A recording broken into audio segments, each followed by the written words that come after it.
100 years ago, the dark wizard Hollowell raised an army and tried to conquer the world. He was stopped by an unlikely hero, Sheriff Aesop Stormwood. As Hollowell died, he prophesied that he would be reborn twice more and rise again. Stormwood looked him in the eye and said if Hollowell did, his descendants would strike him down.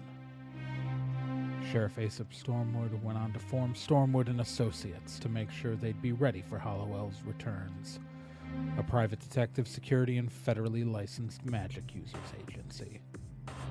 25 years ago, Hollowell returned for the first time, and Stormwood made good on Aesop's promise. But the third coming of Hollowell may not be so far in the future. But the young Raz Stormwood just might know it's coming, and she plans to be ready. Previously on Stormwood and Associates, the Stormwood team was hired by a guy to recover his boss's stolen Mustang. Turns out that boss is Mr. Prudence, who actually previously hired the team, but he doesn't know that the team is working on trying to get his precious sentimental car back. The car has something in it, by the way, that we don't know what it is, but it's something special. And the car turns out to have been stolen by a group of thieves which include NK's ex-girlfriend, Michelle, and Michelle's brother, Turk. The team tracked down Turk, Michelle, and the third member of their team, Walker, to a garage where it turns out that not only were they aware that the Stormwood team had been hired to recover the car, but that they kind of orchestrated the Stormwood team getting hired to recover the car. You see, they were hired by this guy Damien Cole, the CEO of Cole Tech, a massive tech firm in the San Ricardo area. They were hired to steal the car, sort of. What happened was that a member of their team, Juan, got kidnapped, and he said, if you don't get me this car, I'm going to kill Juan. So they stole the car, but didn't get Juan back. Shocker. So the team has pretty much deduced that if Juan's being held anywhere, it's going to be at the Cole Tech headquarters outside of town. The Cole Tech headquarters is a massive complex. It is unreasonably massive, and I may have said the wrong size last episode, because I think I proposed a building impossible as a structure. So, just as a retcon for whatever I said in the previous episode, I may have said this, I may have said a higher number. In the previous episode, I had said the diameter of the building. The diameter of the building is officially, though, now 1 mile. Still huge, still massive, still bigger than the Pentagon, but, you know, let's just be clear. Anyways, our team has been looking at the plans of the building with the three thieves in the conference room of the Stormwood and Associates office. The plans to the building are being displayed on the holo display. It is a large circular building with 5 stories. The graphics are rotating, showing there are multiple ramps. There are ramps on the outer level that if you're driving counterclockwise would take you up, and if you were driving clockwise, there are always ramps to go up. If you're driving counterclockwise, the ramp is on the right to go up a level, and then to go down a level, it's on the left if you're driving counterclockwise. The building has alright, that's where we are. This is being displayed. Our characters are talking about breaking in. I think we can actually start going now. Alright, NK just kind of looks at the map. Based on the plans, it looks like the office for this Damien Cole is on the top level, on the 5th floor.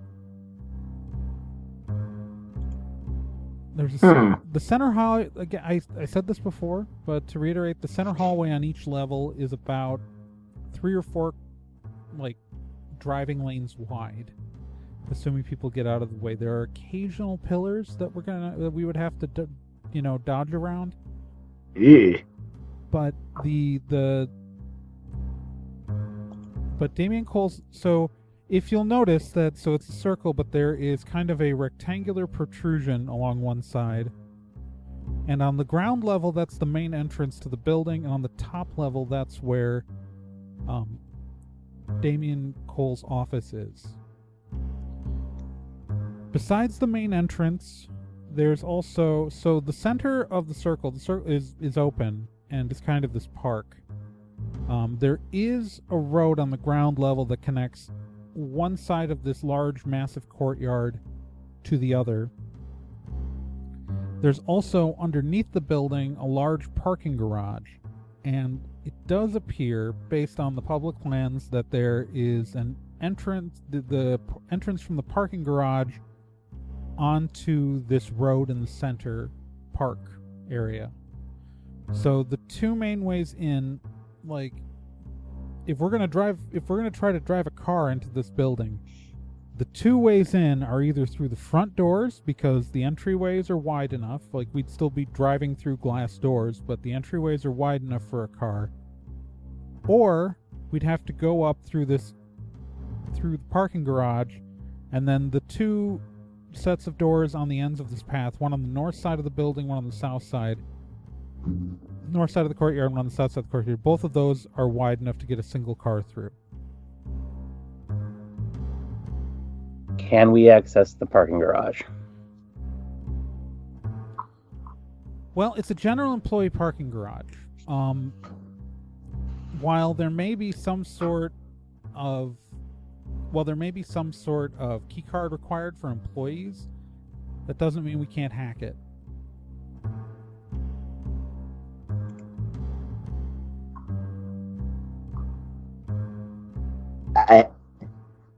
I'm going to be honest, I'm still kind of stuck on the whole we're driving in a building part of the plan. It's fun. Yeah. Okay, sure, why not?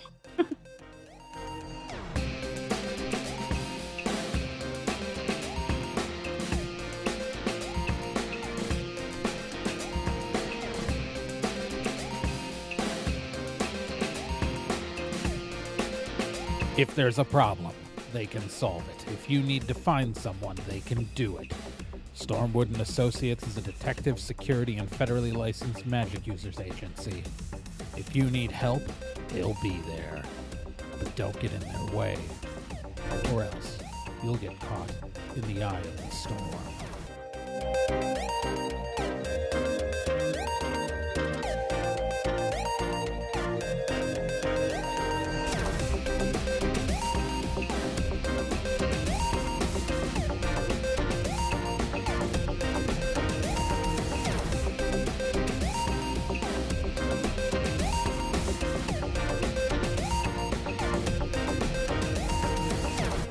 The circumference of this building is over 3 miles.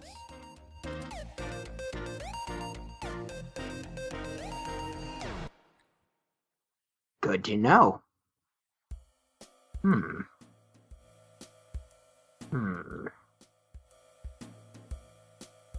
Walker kind of lifts his head, the blonde elf Walker. So we're going to need to do this in more than one vehicle, right? Yeah, for sure. Because sounds that way. We need to retrieve the Mustang and retrieve Juan. Because this guy gets nothing.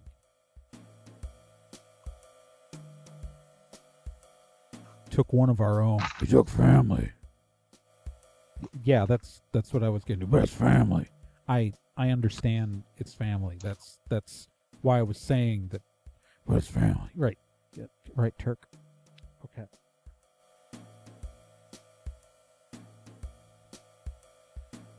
All right, so now where the Mustang is going to be hard. Now,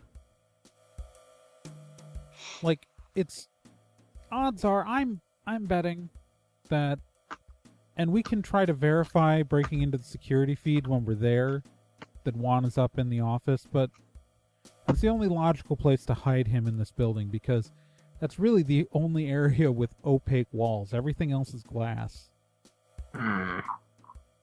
And obviously, if a whole building is glass, you can't hide someone in it. And she just gestures at, like, the wall to the rest of the Stormwood office. And you see across the island, you see across the office, Brian turns his head up, almost like a scared gazelle, and then runs away.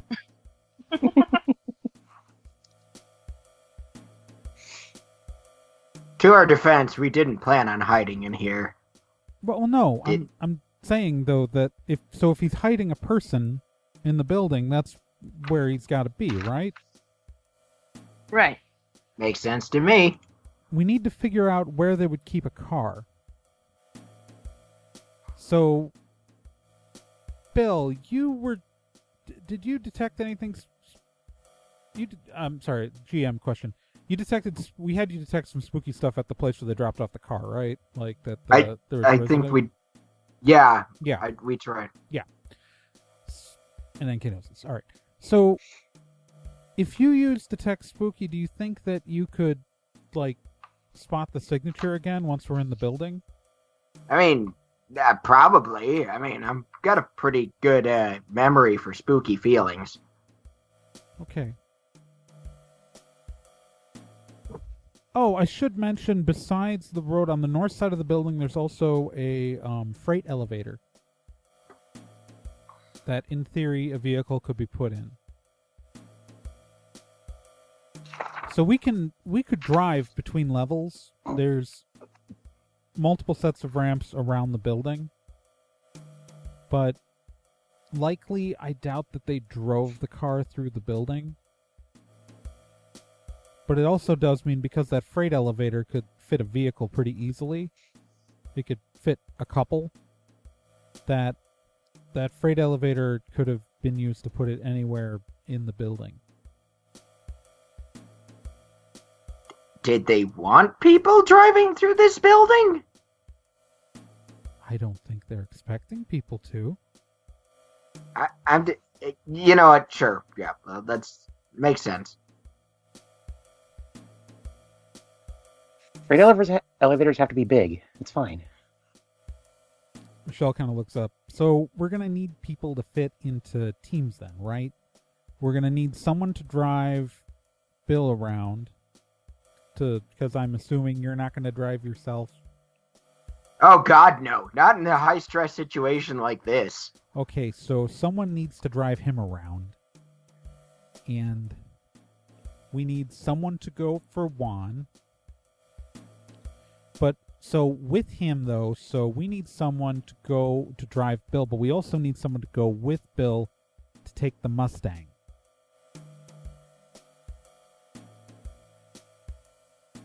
Like, when we find the Mustang, someone's going to have to drive it out. It's true. Yep. So, we're going to need a driver, Bill, and a backup driver in that car. Then, the rest of us are going to go after Juan.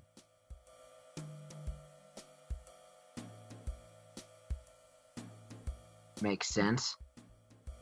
Well, I've got 2 drivers right here. Point at NK and Babbitt. So the thing is that, so going to save Juan, we don't know what kind of security is going to be up there. Damien Cole is obviously someone going after magical items. Mm-hmm. So the odds of dealing with an illegal magic user are pretty high. Oh, boy.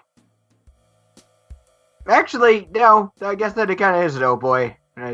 Yeah, sounds like you'll need a little bit of my expertise anyway. Well, I mean, she just, like, pulls out a gun. Puts it on the table.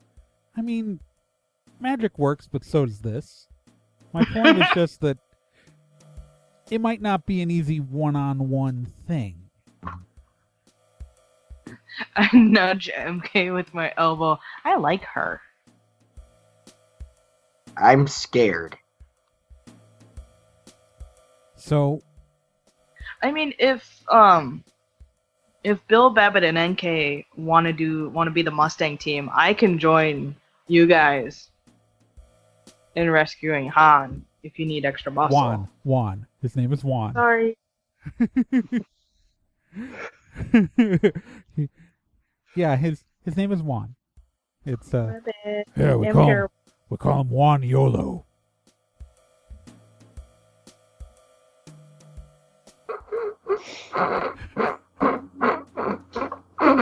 Sure you do. You can call him whatever you want there, bud. Cool. Just because you only live once. Quarter mile at a time. Yep. All right.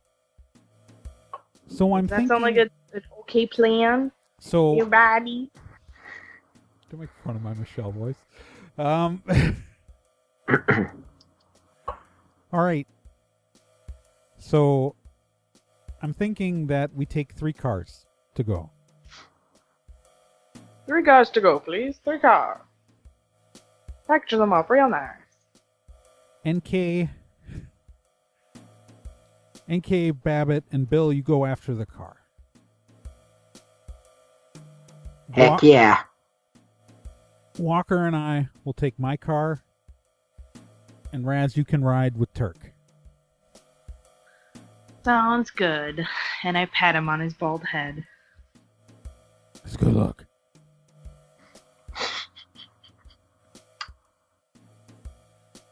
Just remember, Vin Diesel's 52 years old. We all have to live with that knowledge. And he looks good for his age. I mean, that series is like 20 years old. I know, right? But to be fair, we're dealing with like first movie level characters here. I think we're in the 6th episode of this series. We record these before we release them, so yeah, so this is episode 6. What is the name of the 6th Fast and Furious movie?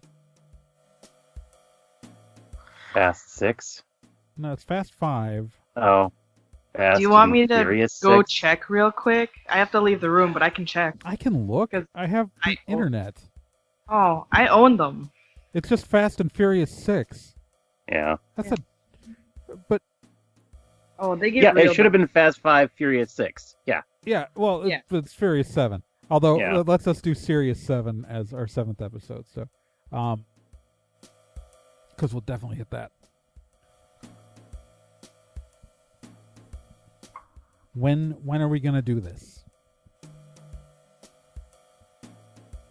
Good question. Do we want to go during the day or at night? If we go during the day, it would probably be easier to get through the garage. But if we go at night, we have fewer civilians in the building. I mean, be nice to get in easily, but it's also don't want to hurt too many innocent bystanders. I mean, assuming they are innocent. They are innocent, aren't they? I mean, it's a tech company. They are responsible for the real estate prices going up in this town. 50-50 then. Coltech, background information for the GM, from the GM, because your characters will know about Coltech. It's just like they would know about Microsoft or Google or Apple.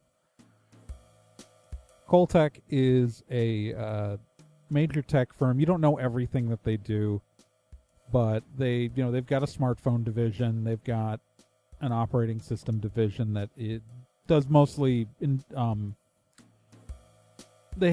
In fact, actually, you have your holo display is a Coltech made display.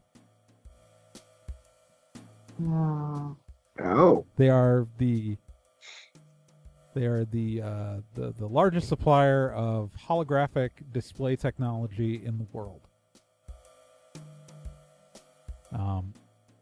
That's just a fun piece of world building. That's not actually important to this episode, so don't bother latching on to it. I'm not going to have like car holograms fooling you or anything. Although I Come should have on. planned that. But yeah, so they're effectively all you need to know, like, is that they are like a major tech supplier with some highly profitable products, and this is their corporate headquarters. They're one of the most valuable companies in your world, so that's why, like, what Coltech is. You don't know everything they do, but you know about them. Awesome sauce. All right.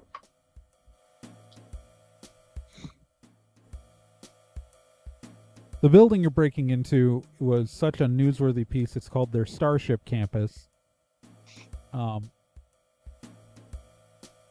It's also known as the Big O. No relation. I like that beer. Oh, I was thinking about the anime series, but okay. Yeah, that's. Yep. So was I. I'm the only one who thought about the beer because it's a local to me. So don't worry about it. It's okay. So when do we want to go? I would say at night so we don't have as much competition. I don't know. Okay. I mean, security. I'm also fine with night. Security's going to be the same either way. It's just a matter of how easy it is to get in certain routes. Now, do we want to all go in the same way, or do we want to split up on our entrance?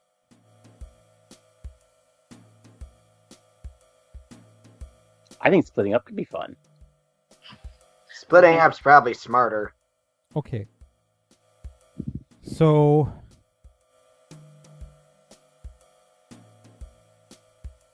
all right, so we've got a few issues with getting in. And Kate just kind of like raises her hand. So normally there are cement barriers that can lift in front of the main entrance, which would prevent cars from, doing this thing that we're going to do. So someone's going to need to break into the security system to disable the barriers.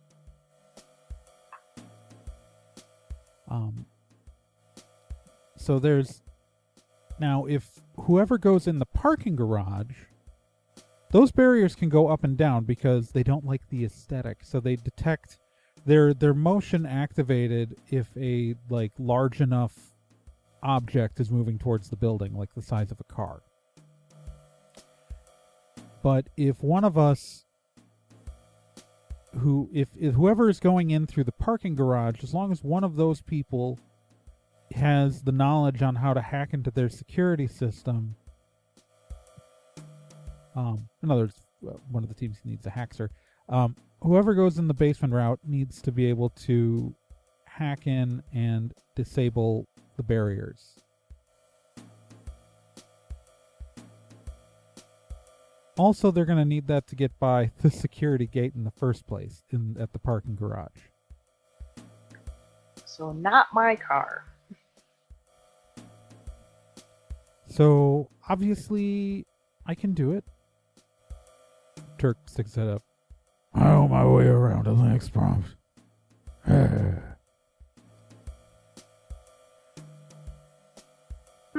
What the wonders never cease.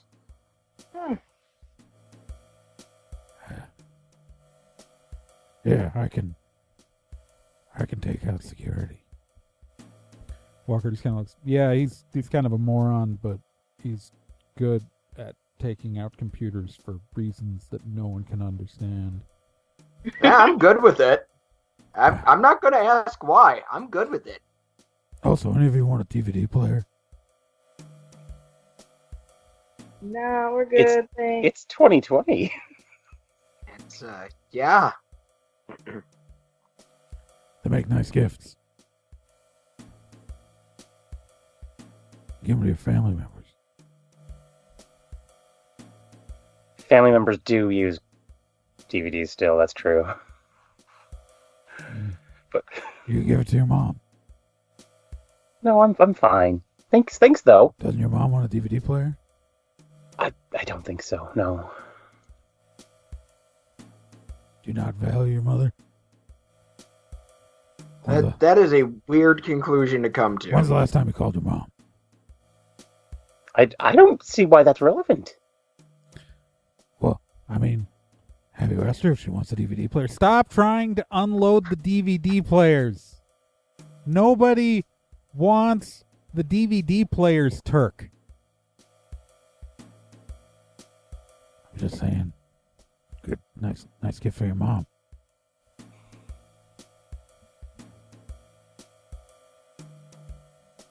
Okay, so we're gonna go at night. Great. Yeah, let's go at night. Okay. So who's taking... So here's my thought. You guys have a destination with going to the top level, right? There's going to be security guards in this building. If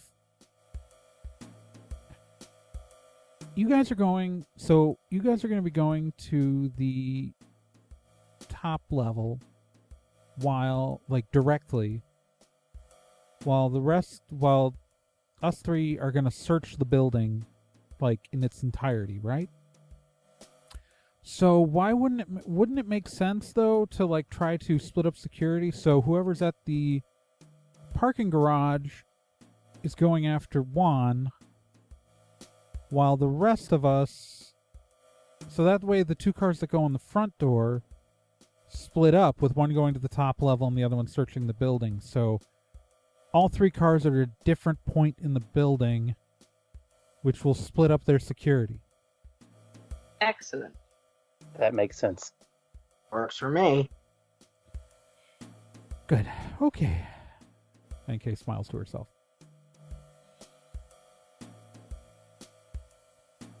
Well, I guess you and me are taking the parking garage then, Raz. Sounds like fun. When are we going? Yeah, when are we going? We going now? Well, it's still daytime. So Okay. Or at least still Oh. daylight. I think we got to the end of the workday, but yeah, it's still daytime. If I'm wrong, it's just a continuity error, and all of you at home can, at me on the Discord, nerdandtie.com/Discord. All right. So, I'm assuming you guys are then going to wait for nightfall. Yep. All right. Scene transition. The sun set. The moon rises. Stars are out. It's pretty. Our team is splitting up into 3 vehicles. NK is, of course, driving her red Volkswagen Golf, where Babbitt and Bill are riding along. Who's in the front seat? Who's in the back seat?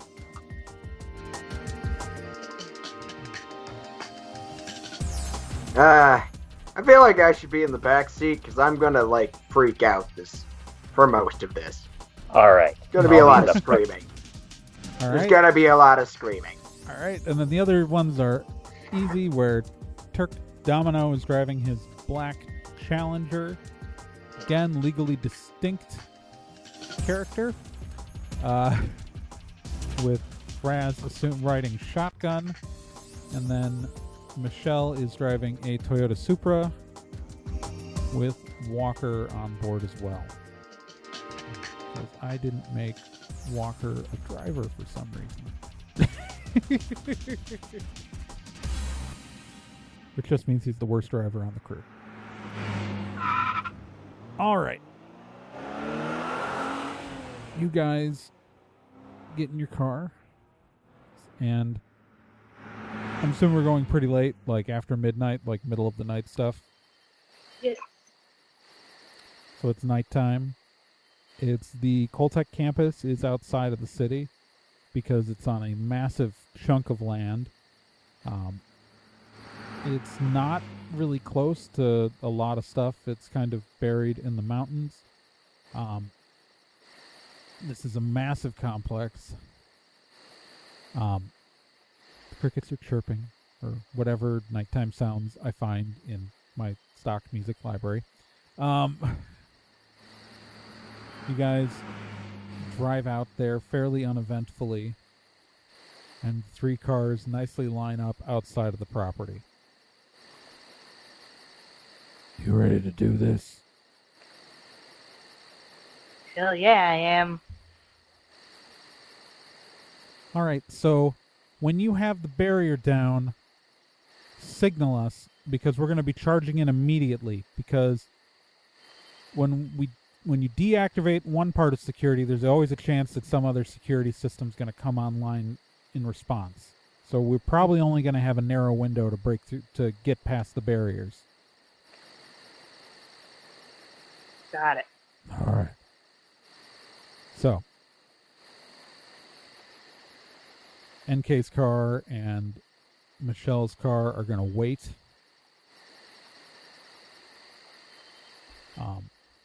Turk drives you down to the entrance of the parking garage. The parking garage has a gate down, obviously. You know, they're not completely clueless about security here. And but there is obviously a terminal where someone would swipe a badge to lift the gate and let them in. Leaving the car, putting the parking brake on, but leaving the engine running. Turk gets out of the car and pulls out a small. I was going to say PDA. Actually, yeah, that'll be funny.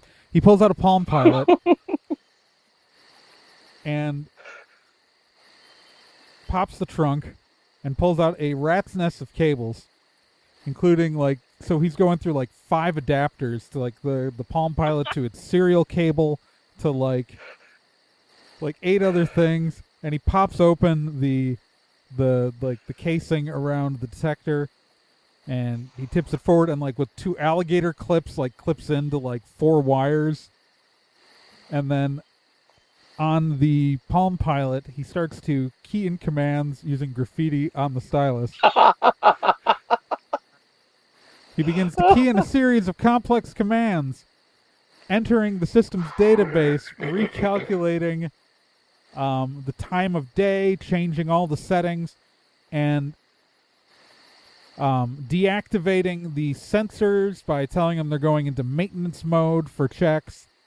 Those of you up on the surface level see the barriers that are normally down pop up and pop down 3 or 4 times, clearly some system's being reset.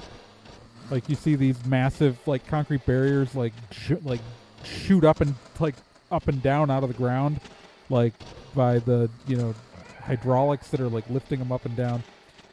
Something clearly weird is going on. And after about a minute, after a minute, he's just kind of also then smacks the Palm Pilot on the side. It's a Palm 3 for the record, for those of you looking at old tech. Smacks the Palm Pilot on the side. You can see a small spark shoot out at the panel where he's alligator clipped in. And briefly, all the lights turn off in the entrance to the parking garage, and then they come back on. The parking garage gate goes ching ching ching ching ching ching ching ching up, open, and you guys see the barriers outside drop down with a final thump, and you hear over the comms, "I'm in." Does that work? That was a technical solution. Does that work? Oh, it works beautifully. Yeah. Thank How you. does it? Graffiti was so stupid. I switched that to a Palm Pilot last minute because that was funnier. Yeah, absolutely. All right. Turk gets back into the Challenger and drives into the garage. NK and Michelle both floor it towards the building. At this point, I need everyone to roll me initiative. Oh boy.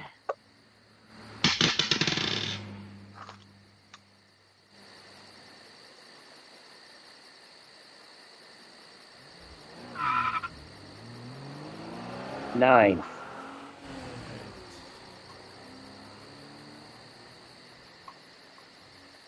I also got a 9. All right. I got an 8. You guys all rolled terribly. Yes.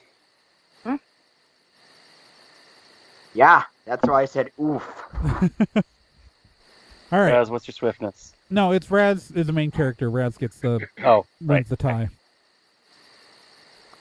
If we might not have always remembered to do that, but between main character gets it. Just like you guys will always beat fodder characters who roll the same initiative as you. All right, so Michelle guns the Supra, and NK floors it on the Golf. Both cars drive up to effectively hop the curb onto the walking path on the campus, are headed straight towards these giant glass doors. The building is still illuminated, so it's this giant glowing round building in front of you. With the part you're going into is this large, like, kind of rectangular area that juts forward off of this.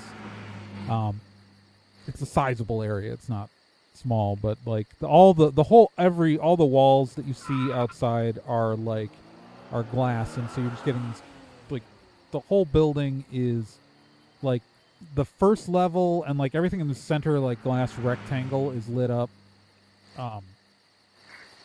But like most of the building is dark this time of night.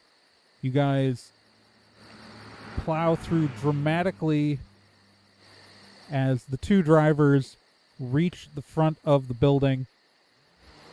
The glass doors shatter as you enter the two different sides of the glass. The glass doors shatter on the outer doors, and the inner doors are slammed off their hinges. I'm going to roll something real quick. Neither car takes damage.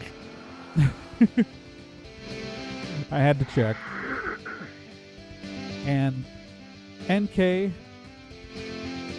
turns to the left, going clockwise, while Michelle turns to the right, going counterclockwise. Turk floors it and drives through this parking garage. It is a parking garage. It is largely empty. You get a nice dramatic shot of the car driving, through the empty concrete in the darkness. Eventually he gets... Oh boy. I said, oh boy.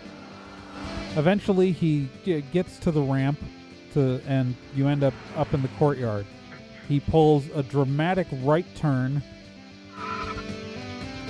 and he's driving north on the path to the north side of the courtyard and plows the Challenger through the glass doors, and he's fine.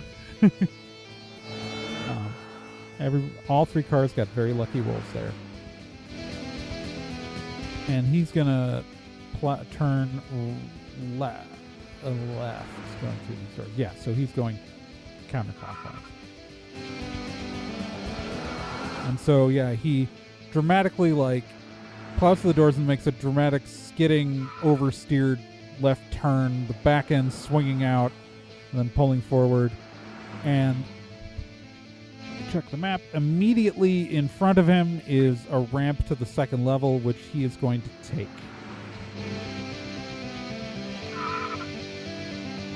All right. So, I'm realizing I'm controlling the physical position of all these characters. Yep. Have fun with that. Good luck. Great. All right. Well, it'll be more fun once Babbitt finds the car. So, all right. We are going through the order. We're at NK. NK is going to the left. Bill, I need you to tell me what you're doing as we go. Are you constantly looking for spooky? I am in a state of detect spooky while trying not to scream. All right, so here's the thing, Bill. Okay. Roll me a d10. Dude. 8. All right, so I got good news and bad news. Oh boy. The good news is you're detecting spooky a lot right now, but the bad news is you're pretty sure what you're feeling is not the car yet. Okay. This structure does not appear to have enough support beams to make it work. And what you're seeing arcing through this whole building is kind of magical energy that is holding it together. Hey guys. I don't think this thing is being held up by the laws of physics so much as it is by magic. As in the building. What does that mean? Everyone's on comms, by the way. We never established it, but everyone's on comms. We gave you a bit of As in, this building doesn't make sense. It shouldn't be structurally feasible at all. But there's magic flowing through all of it. It means it's okay to take out the pillars if we need to. I mean, yeah, probably. So the few pillars you do see, Bill, are pretty much like teeming with energy. Like you think that's how the spell is worked through the building. Do not take out pillars. Wait a minute. What? No. There's a lot of energy in those pillars. Oh. Like, they might be holding everything up. Like as pillars, little sense okay. as that makes. Yeah, but more magic. My name is Trey Dorn, and I was your game master for this session. Joining me, as always, was Kyle Johnson as Babbitt, Nick Izumi as Bill, and Gen Proc as Raz Stormwood.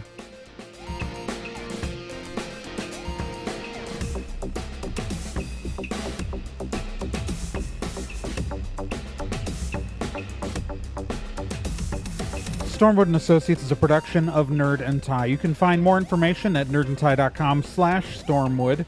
You can also find us on social media at Nerd and Tie on Twitter, nerdandtie.tumblr.com, and facebook.com/nerdandtie. This podcast can be subscribed to on anywhere that major podcasts are found: iTunes, Spotify, Stitcher, Podbean, and quite a few other places, and anywhere that takes an RSS feed as well. To be continued.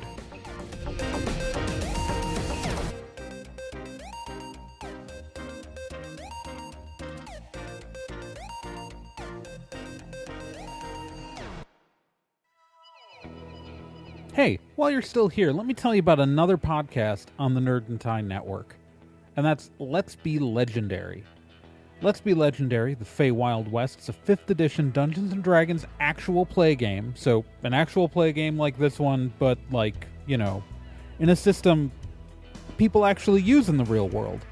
Set in a homebrew Wild West steampunk world, the Fey Wild West follows two people discovering what it means to be in a relationship, all the while seeking revenge and learning the truth of their pasts.